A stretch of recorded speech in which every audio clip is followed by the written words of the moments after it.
Hello everyone. ये एक विशेष segment है और इस सेगमेंट में हम बात करने वाले हैं बिशप की। बिशप की घटना अभी हाल में ही 22 से 23 सितंबर को हुई थी। यह एक भौगोलिक घटनाक्रम है जो हर साल में 2 बार घटित होता है।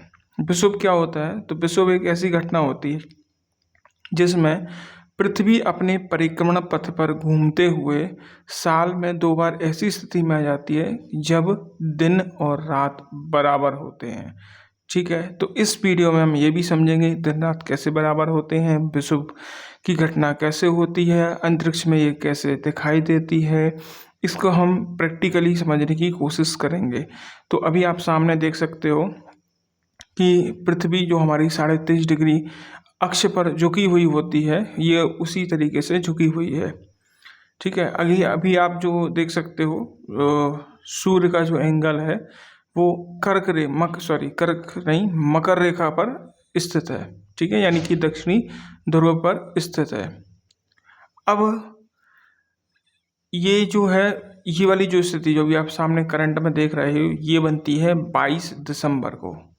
22 दिसंबर को सूर्य कर्क रेखा पर लंबवत होता है। अगर आप इसमें देखोगे तो जो नॉर्थ पोल है वहाँ पर आपको अंधेरा दिख रहा होगा, साउथ पोल पर आपको सूर्य की रोशनी चमकती हुई दिख रही होगी। उसके बाद जनवरी, फरवरी, मार्च के महीने में पृथ्वी घूमते हुए कुछ इस प्रकार से आती है। यहाँ पे आपको 3 पिन लगी हुई दिख रही होंगी। ये जो 3 प्रमुख रेखाएं हैं उनको बताने के लिए लगाई हैं। कौन कौन सी हैं समझाने की ज़रूरत है नहीं। अब मैं देखो इसको धीरे धीरे ग्लोब को धीरे धीरे मूव करता हूँ और आप देखेंगे, ये देखिएगा ग्लोब मूव करेगा तो आप देखेंगे साउथ पोल के साथ साथ ऊपर नॉर्थ पोल पर भी सूर्य की रोशनी धीरे धीरे पहुँचना शुरू हो गई। अभी आप देखिएगा, देखिए साउथ पोल पर रोशनी है सूर्य की, और अब आप देखिएगा, ये देखिए ऊपर नॉर्थ पोल पर भी आपको सूर्य की रोशनी दिख रही होगी।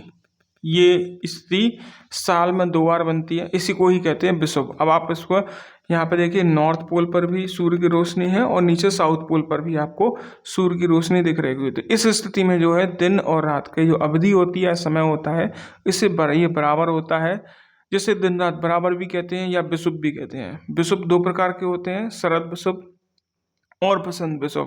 तो अभी सितंबर में जो विषुव आता है उसको शरद विषुव कहते हैं, और मार्च में जो विषुव होता है उसको हम बसंत विषुव कहते हैं। ठीक है, तो ये हो गई दिन और रात की अवधि।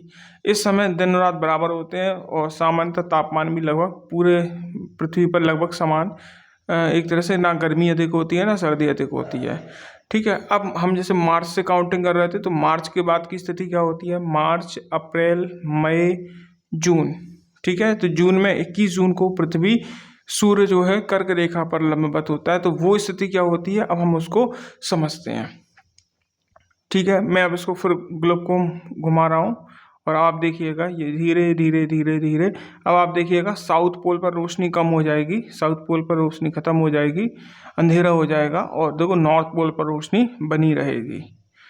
ठीक है, और ये जो आप इसको देख रहे होंगे, ये देखिएगा। ठीक है, अब आप इसमें एक चीज़ नोटिस करिएगा कि इसमें जो नॉर्थ पोल है उस पर स्पष्ट रोशनी दिख रही होगी ऊपर। ठीक है, और जबकि साउथ पोल पर बिल्कुल भी रोशनी नहीं है। अगर मैं जो तीनों हमारी प्रमुख रेखाएं हैं उनकी तरफ आपको थोड़ा लेके चलता हूँ, तो आप देखिएगा नीचे की तरफ कर्क रेखा वाला, यानी कि जो सफ़ेद वाइट कलर की जो पिन है उसकी जो छाया है वो बिल्कुल 90 डिग्री का एंगल बना रही होगी सूरज पर। विषुवत रेखा यानी ग्रीन वाली ये कम है, और मकर रेखा ये ब्लू वाली ये सबसे नीचे है। तो उत्तरी गोलार्ध में 21 जून को दिन सबसे बड़ा होता है, और उसी दिन 21 जून को दक्षिणी गोलार्ध में सबसे छोटा दिन होता है। तो ये दिन रात छोटे बड़े होने का कॉन्सेप्ट है। ऐसे ही कॉन्सेप्ट मैं और लाता रहूँगा।